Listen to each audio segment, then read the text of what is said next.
In the dark corners of American history lie stories too strange, too chilling, and too easily forgotten.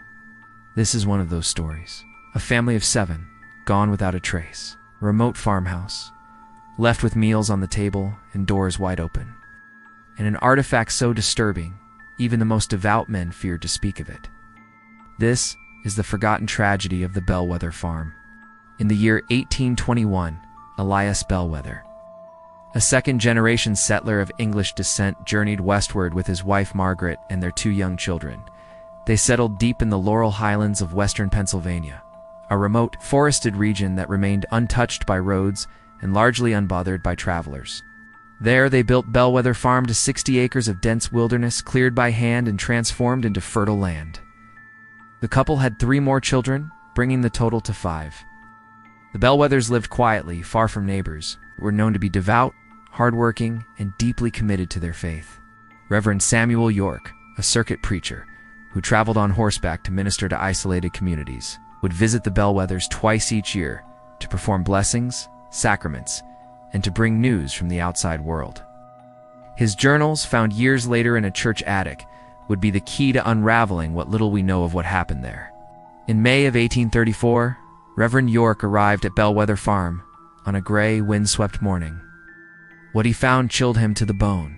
The gate was unlatched. The barn door hung open, banging softly in the breeze. Chickens clucked and roamed freely. The horse was still in the stable, but its feed had gone untouched. Inside the house, things were even stranger. The kitchen table was fully set, 7 plates of breakfast left uneaten, the food still intact but spoiled. Chairs were pushed out as if the family had just stood up and left mid-meal.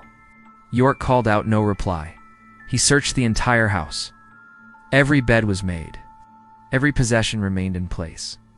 Even Margaret Bellweather's Bible, which she reportedly read every evening without fail, was left open on the nightstand, its page marked by a dried sprig of lavender.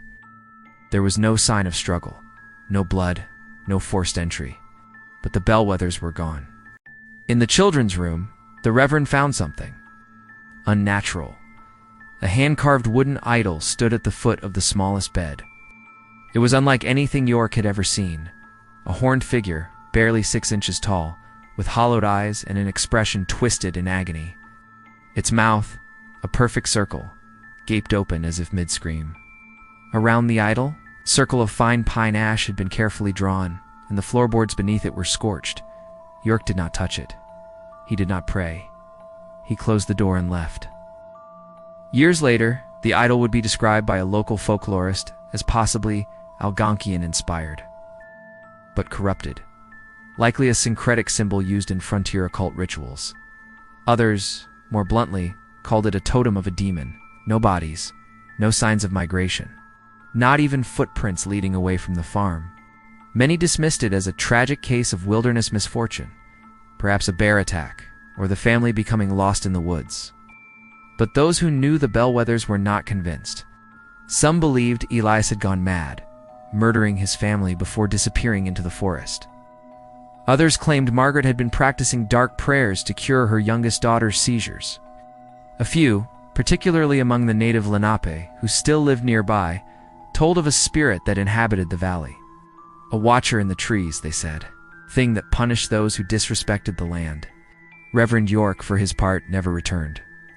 In his final entry on the mat, he wrote, "Whatever fate befell them was not of this world.